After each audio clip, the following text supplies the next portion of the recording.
they don't just sit in the police file cabinets anymore. They're the storylines in books, movies, and TV shows. But what you don't often see portrayed is the turmoil that the victim's family and friends endure for years afterward. It's been nearly 15 years since a Toledo teen was murdered, and his family is still grieving as his killer remains unidentified.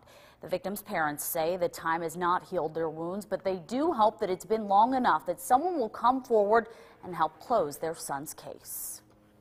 Like any proud mother would, Shirley Toyer talks highly of her son, Timmy.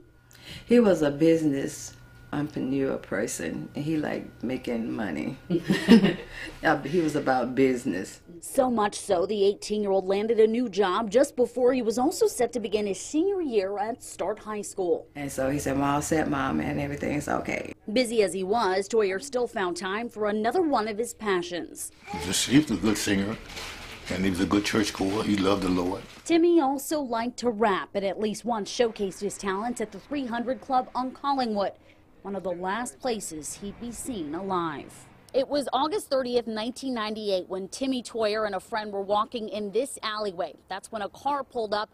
Someone said something to Timmy and then shot him. Initially, police thought Toyer's murder might be gang-related, but investigators and Toyer's family have always said Timmy was not in a gang. He was like a peacemaker. Still, the Toyer family thinks the link to gang violence was one of several factors that kept public interest in Timmy's case low.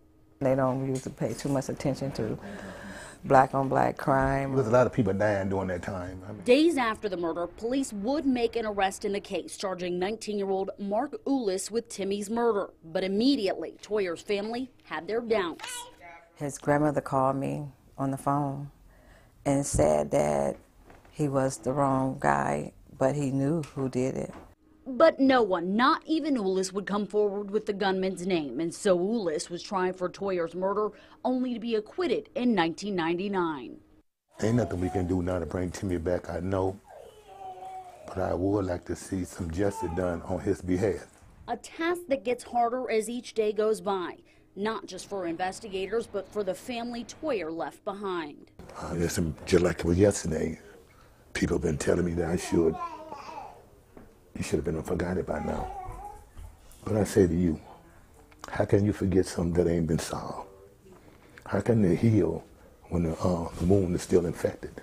Toyer's mother says they still get tips on what happened that summer day. It's not no concrete tips. It's just like somebody just tell you that they think somebody like this did this or this what might have happened.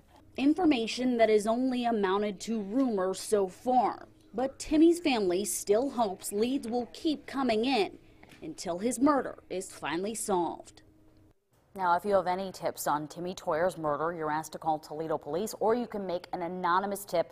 That's what his family's hoping. You can call Crime Stoppers and make an anonymous tip at 419-255-1111.